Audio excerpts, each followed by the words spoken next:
Good morning friends. So अज अपना topic जोड़ा है बाइनोमियल थ्योरम। वो लास्ट पार्ट च ना दो थ्योरम सानू दित्तियां गईयां ने। इन्हों चो एक थ्योरम है बोल-जेनो-वाइसरास थ्योरम एंड सैकेंड थ्योरम है हेने-बोर्न थ्योरम। सो ये थ्योरम के बारे आप डिस्कस करांगे। सब तो पहले जिवें साडे कोल बोल-जेनो-वाइसरास थ्योरम है, ये सानू दो वर्जन दे विच मिलदी है। एक की है every bounded sequence has a convergent subsequence. सो कोई भी सीक्वेंस है जी बाउंडेड हो गई है, सपोज एक्स एन एक सीक्वेंस है जी बाउंडेड है, चाहे एक्स एन जी कन्वर्जेंट नहीं है वो ऑसीलेट ही कर रही हो, but if X N is bounded, ठीक है, then it has a convergent subsequence. So X N की कोई ना कोई सब सीक्वेंस सानू जरूर मिल जाएगी जी किसी पॉइंट एल नू कन्वर्ज करेगी। फॉर एग्जाम्पल जिवें साडे कोल यह सीक्वेंस है, ये सीक्वेंस कन्वर्ज नहीं कर रही बट ये सीक्वेंस बाउंडेड है -1 to 1 दे विच। सो ये सानू एक सब सीक्वेंस मिल जाएगी 1 1 1 1 जी कि 1 नू कन्वर्ज कर रही है। इस तरह सानू ये सीक्वेंस भी मिल सकती है -1 -1 -1 जी कि -1 नू कन्वर्ज कर रही है। सो बोल-जेनो-वाइसरास थ्योरम की है every bounded sequence has a convergent subsequence. Second version की है दा सारा every bounded infinite subset of R has a limit point in R if S is a subset of R which is bounded.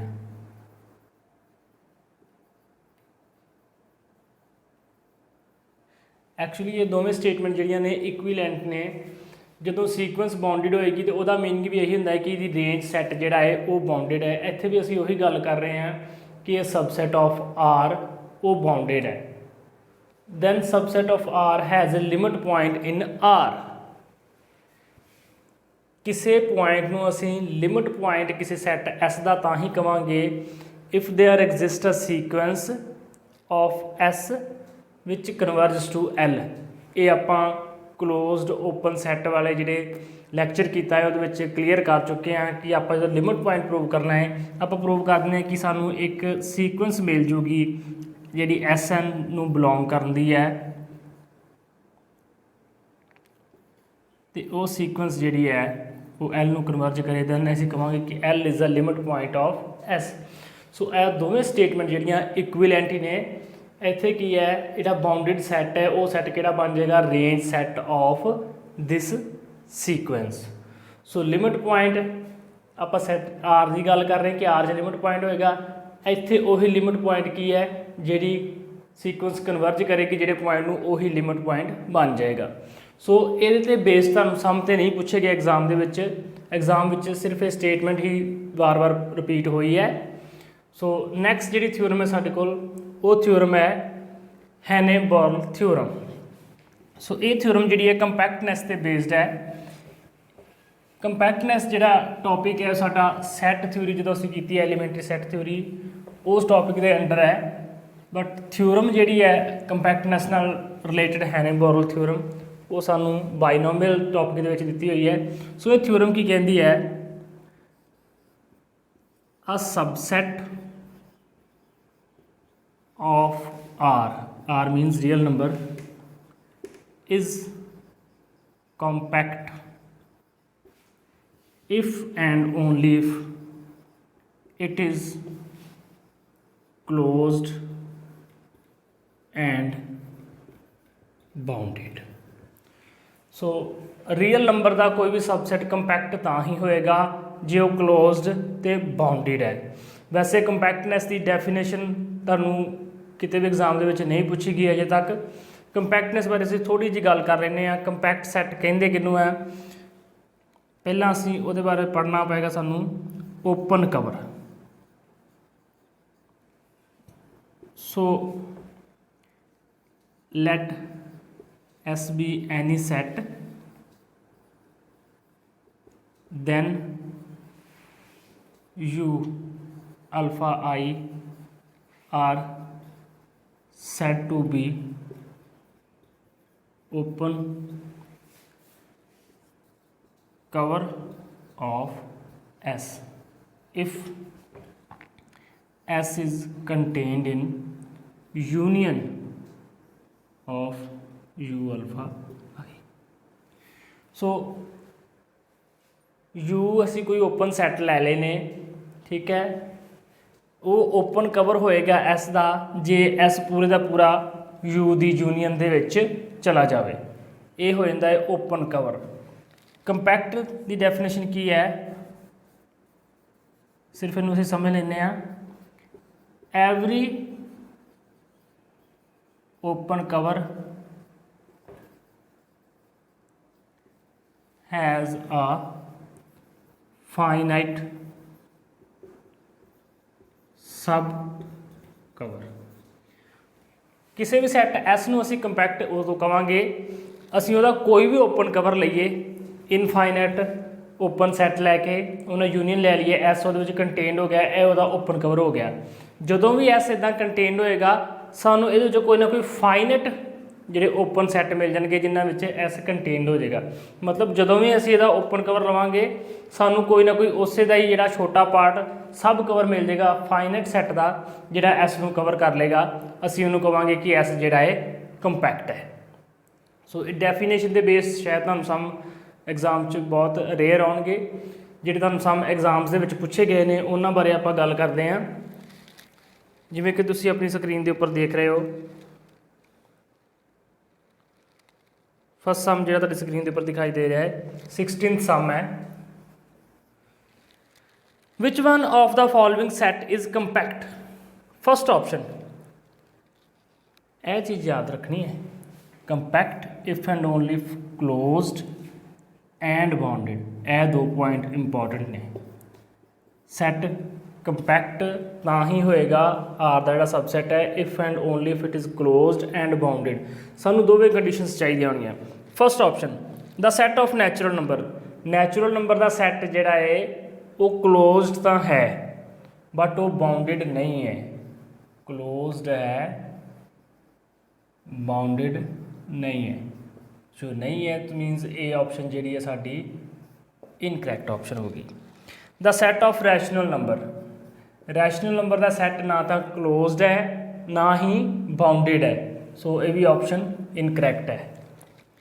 The set of real number, real number का जोड़ा set है उन्होंने असी close तो मान लें क्योंकि वो ओपन सैट होंदा है बट वो बाउंडेड नहीं है।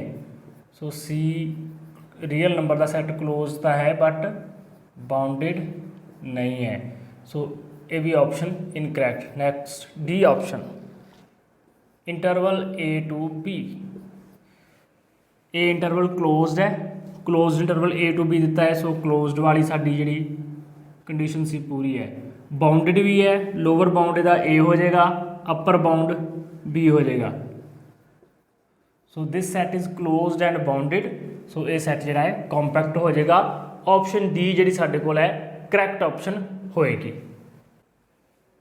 नैक्सट 46th सम जिहड़ा तुसीं स्क्रीन के उपर देख रहे हो, which of the following statement is true. So ये मिक्सड किया हुआ है कुछ कंसैप्ट्स नूं, uncountability, countability, compactness and open close set combine करके एक सम दिता है। Set of rational number is compact, so rational number का सैट असीं हुणी गल करके हटे हैं कि वो क्लोज्ड नहीं है, जो क्लोज्ड नहीं है तो वो कंपैक्ट भी नहीं, उसका फर्स्ट स्टेटमेंट तो ट्रू नहीं है। Second B, set of rational number is uncountable, ये असीं काउंटेबिलिटी पढ़ चुके हैं कि रैशनल नंबर का सैट जिहड़ा है काउंटेबल है, सो ये भी स्टेटमेंट इनकरैक्ट है। If A and B are countable then A cross B is countable, so जे दो सैट काउंटेबल होन तो उन्होंने कार्टेशियन प्रोडक्ट काउंटेबल होएगा, सो सी ऑप्शन जी है करैक्ट ऑप्शन होएगी, ट्रू ऑप्शन है। Set of integer is an open set, असीं हुणे गल की है इंटीजर का जिहड़ा सैट है वो क्लोज्ड हुंदा है, सो ये भी ऑप्शन ट्रू नहीं है, सो ऑप्शन सी जी साडे कोल है करैक्ट ऑप्शन होएगी। Next 4th sum, every infinite bounded subset of the set R of real number has a limit point bounded set, इतने क्लोज की कितनी नहीं गल कर रहे, bounded set of real has a limit point. So limit point वाली गल कर रहे हैं तो किहड़ी थ्योरम होएगी, बोल-जेनो-वायस्ट्रास थ्योरम। सो सिर्फ थ्योरम्स के नाम पूछे ने, तुसी याद रखना है जी हैने-बोरल थ्योरम है वो की है, क्लोज्ड एंड बाउंडेड ते कंपैक्टनैस की गल करती है। जी बोल-जेनो-वायस्ट्रास थ्योरम है वो कि गल करती है, लिमिट पॉइंट की गल करती है जां एक कन्वर्जेंट सब सीक्वेंस की गल करती है। सो ये किहड़ी थ्योरम होएगी, साडे कोल ऑप्शन करैक्ट आएगी जी वो होएगी डी ऑप्शन, बोल-जेनो-वायस्ट्रास थ्योरम। हैने-बोरल थ्योरम तो कंपैक्टनेस की गल करती है, कैले-हैमिल्टन थ्योरम मैट्रिक्स की गल करती है, every square matrix satisfies it's characteristic equation. Binomial theorem असीं कर चुके हैं, ठीक है, वो अलग है, वो इहदे नाल कोई रिलेशन नहीं है कंपैक्टनेस नाल या लिमिट पॉइंट नाल। सो ऑप्शन डी जिहड़ी साडे कोल करैक्ट ऑप्शन आएगी। नैक्सट सम 29 सम, सेम इहदे वर्गे सम है, every infinite bounded closed सबसैट bounded, देखो उन्हें इनफाइनाइट वर्ड यूज़ किया है कन्फ्यूज कर ली, बाउंडेड है क्लोज्ड है, दो कंडीशन सानू कंपैक्टनेस वालियां मिल चुकियां ने। सबसैट of real number is compact, जो कंपैक्ट की गल कर रहे हैं तो यह हैने-बोरल थ्योरम ही होएगी। सो ऑप्शन ए जी साडे कोल करैक्ट होएगी, हैने-बोरल थ्योरम। कैंटर इंटरसैक्शन थ्योरम असीं नहीं पढ़ी है, साडे टॉपिक का सिलेबस का पार्ट नहीं है। बाइनोमियल थ्योरम असीं पढ़ चुके हैं। बोल-जेनो-वायस्ट्रास थ्योरम लिमिट पॉइंट की गल करती है। सो बाकी सारियां ऑप्शन इनकरैक्ट होणगियां, ए ऑप्शन जी है करैक्ट ऑप्शन हो जाएगी। नैक्सट 30th सम है,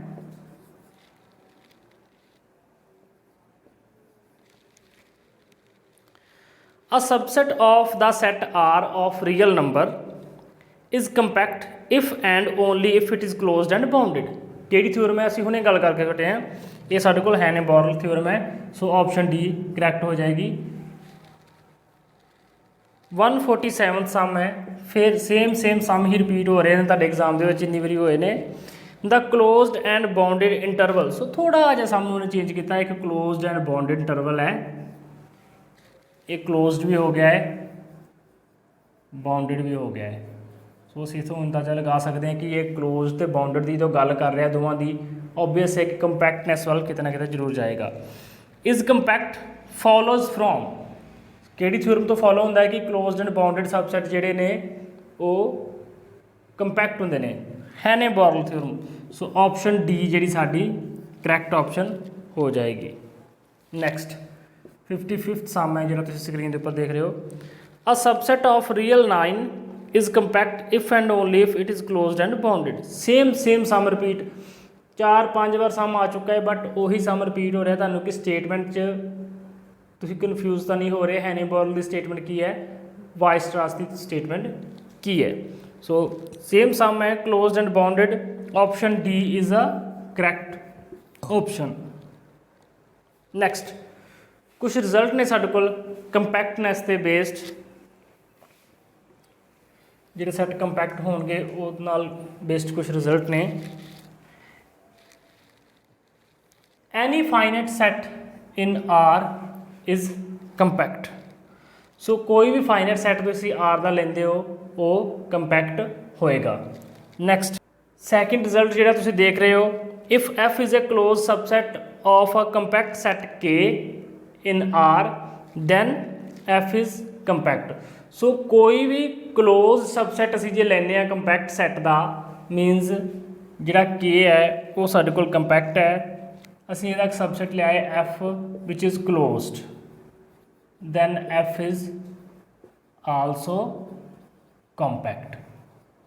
सो closed subset of a compact set is also compact। Finite union of compact sets, साडे कोल कंपैक्ट सैट्स ने F1 F2 F3। सो कंपैक्ट सैट्स की जे असीं यूनियन ले लांगे फाइनाइट, वो भी कंपैक्ट ही होएगी।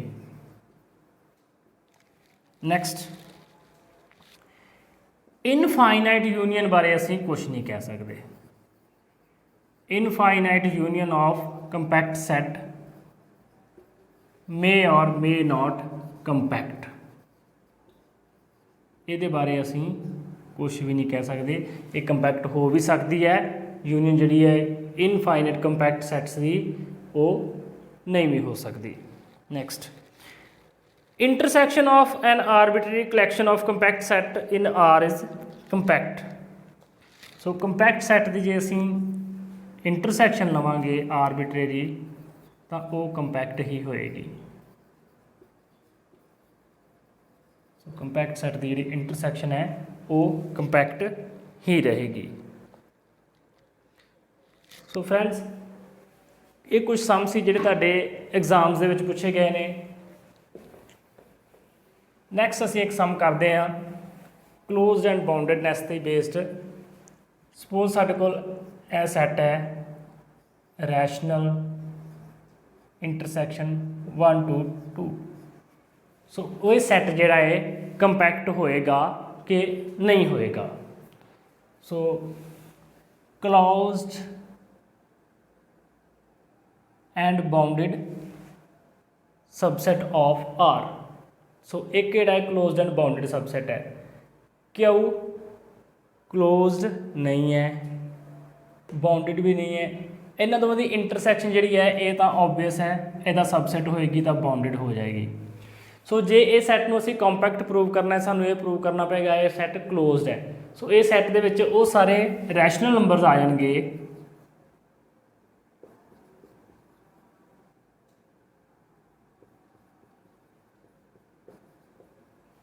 such that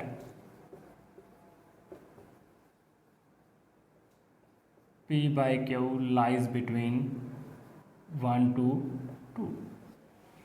ਸੋ ਉਹ ਸਾਰੇ ਰੈਸ਼ਨਲ ਨੰਬਰਸ ਆ ਜਾਣਗੇ ਜਿਹੜੇ 1 to 2 ਦੇ ਵਿੱਚ ਲਾਈ ਕਰਦੇ ਨੇ। ਸੋ ਇਹ ਸੈੱਟ ਜਿਹੜਾ ਹੈ ਕਲੋਜ਼ ਸੈੱਟ ਨਹੀਂ ਹੋਏਗਾ ਕਿਉਂਕਿ ਇਹ ਸੈੱਟ ਦੇ ਵਿੱਚ ਸਾਨੂੰ ਇੱਕ ਸੀਕੁਐਂਸ ਮਿਲ ਜੇਗੀ XN ਜਿਹੜੀ ਕਨਵਰਜ ਕਰੇਗੀ √2 ਨੂੰ ਵਿਚ ਇਜ਼ ਇਕੁਅਲ ਟੂ 1.41 ਸਮਥਿੰਗ। ਸੋ ਇਹ ਸੀਕੁਐਂਸ ਜਿਹੜੀ ਹੈ ਰੈਸ਼ਨਲ ਨੰਬਰ ਦੀ ਸੀਕੁਐਂਸ ਹੋ ਕੇ ਇਰੈਸ਼ਨਲ ਨੰਬਰ ਨੂੰ ਕਨਵਰਜ ਕਰੇਗੀ। ਸੋ ਇਹ ਸੈੱਟ ਜਿਹੜਾ ਹੈ ਕਲੋਜ਼ਡ ਨਹੀਂ ਹੋਏਗਾ। ਸੋ ਦਿਸ ਸੈੱਟ ਇਜ਼ ਨੋਟ ਕਲੋਜ਼ਡ। ਜੇ ਕਲੋਜ਼ਡ ਨਹੀਂ ਹੈ, ਬਾਉਂਡਡ ਹੈ ਪਰ ਕਲੋਜ਼ਡ ਨਹੀਂ ਹੈ, ਸੋ ਇਹ ਸੈੱਟ ਜਿਹੜਾ ਹੈ ਕੰਪੈਕਟ ਵੀ ਨਹੀਂ ਹੋ ਸਕਦਾ। ਸੋ ਹੁਣ ਤੱਕ ਜਿਹੜੇ ਸਮ ਤੁਹਾਡੇ ਐਗਜ਼ਾਮਸ ਦੇ ਵਿੱਚ ਪੁੱਛੇ ਗਏ ਨੇ ਉਹ ਬਹੁਤ ਸਿੰਪਲ ਪੁੱਛੇ ਗਏ ਨੇ। ਸੋ ਮੇ ਵੀ ਹੋ ਸਕਦਾ ਹੈ ਕਿ ਹੁਣ ਜਿਹੜਾ ਨੈਕਸਟ ਐਗਜ਼ਾਮ ਹੈ ਉਹ ਜਿਹੜਾ ਐਗਜ਼ਾਮ ਦੇ ਵਿੱਚ ਕੁਐਸਚਨ ਦਾ ਥੋੜ੍ਹਾ ਲੈਵਲ ਹੈ ਉਹਨੂੰ ਰੇਜ਼ ਕੀਤਾ ਜਾਵੇ। ਜਿਵੇਂ ਅਸੀਂ ਇੱਕ ਹੋਰ ਸਮ ਦੇਖਦੇ ਹਾਂ, ਸਾਡੇ ਕੋਲ ਇਹ ਇੰਟਰਵਲ ਹੈ 1 to 2। ਸੋ ਇਹ ਇੰਟਰਵਲ ਜਿਹੜਾ ਸਾਡੇ ਕੋਲ ਬਾਉਂਡਡ ਹੈ, ਕਲੀਅਰਲੀ ਸਾਨੂੰ ਪਤਾ ਹੈ ਕਿ ਇਹਦੇ ਬਾਉਂਡ 1 ਤੇ 2 ਨੇ, ਬਟ ਕਲੋਜ਼ਡ ਨਹੀਂ ਹੈ। ਸੋ ਇਹ ਕਲੋਜ਼ਡ ਨਹੀਂ ਹੈ, ਸੋ ਇਹ ਸੈੱਟ ਜਿਹੜਾ ਹੈ ਕੰਪੈਕਟ ਵੀ ਨਹੀਂ ਹੋ ਸਕਦਾ।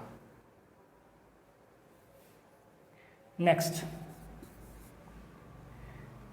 Compliment of natural numbers. Natural number the set ਜਿਹੜਾ ਹੈ ਉਹ ਸਾਨੂੰ ਪਤਾ ਹੈ ਕਲੋਜ਼ਡ ਸੈੱਟ ਹੁੰਦਾ ਹੈ। ਇਹਦਾ ਕੰਪਲੀਮੈਂਟ ਲਵਾਂਗੇ, ਸੋ ਕਿਸੇ ਕਲੋਜ਼ ਸੈੱਟ ਦਾ ਕੰਪਲੀਮੈਂਟ ਜਿਹੜਾ ਹੈ ਓਪਨ ਹੋ ਜਾਂਦਾ ਹੈ। ਸੋ ਓਪਨ ਹੈ, ਸੋ ਇਹ ਸੈੱਟ ਜਿਹੜਾ ਹੈ ਕੰਪੈਕਟ ਨਹੀਂ ਹੋ ਸਕਦਾ। ਸੋ ਫਰੈਂਡਸ, ਇਸ ਤਰ੍ਹਾਂ ਤੁਸੀਂ ਹੋਰ ਬਹੁਤ ਸਾਰੀਆਂ ਐਗਜ਼ਾਮਪਲਸ ਦੇਖ ਸਕਦੇ ਹੋ ਕੰਪੈਕਟਨੈਸ ਨਾਲ ਰਿਲੇਟਡ। ਸੋ ਇਹ ਸਾਡਾ ਟੌਪਿਕ ਸੀ ਬਾਇਨੋਮੀਅਲ ਥਿਊਰਮ ਦੇ ਜਿਹੜੇ ਹੈਡਿੰਗ ਦੇ ਅੰਡਰ ਦੋ ਥਿਊਰਮਸ ਦਿੱਤੀਆਂ ਸੀ, ਹੈਨੇ-ਬੋਰਲ ਥਿਊਰਮ, ਬੋਲ-ਜੈਨੋ-ਵਾਇਸਰਾਸ ਥਿਊਰਮ, ਉਹਦੇ ਨਾਲ ਰਿਲੇਟਡ। ਸੋ ਅੱਜ ਸਾਡਾ ਇਹ ਟੌਪਿਕ ਵੀ ਬਾਇਨੋਮੀਅਲ ਥਿਊਰਮ ਵਾਲਾ ਵੀ ਖਤਮ ਹੋ ਰਿਹਾ ਹੈ। ਨੈਕਸਟ ਅਸੀਂ ਹੁਣ ਲਿਮਿਟ ਐਂਡ ਕੰਟੀਨਿਊਟੀ ਜਿਹੜਾ ਟੌਪਿਕ ਹੈ ਸ਼ੁਰੂ ਕਰਾਂਗੇ। ਤੁਹਾਨੂੰ ਇਹ ਸਾਡੀ ਵੀਡੀਓ ਕਿਵੇਂ ਦੀ ਲੱਗੀ ਕਮੈਂਟ ਕਰਕੇ ਜ਼ਰੂਰ ਦੱਸਿਓ। ਵੀਡੀਓ ਨੂੰ ਲਾਈਕ ਅਤੇ ਸ਼ੇਅਰ ਕਰ ਦਿਓ ਅਤੇ ਚੈਨਲ ਨੂੰ ਸਬਸਕ੍ਰਾਈਬ ਕਰ ਲਿਓ। Thank you.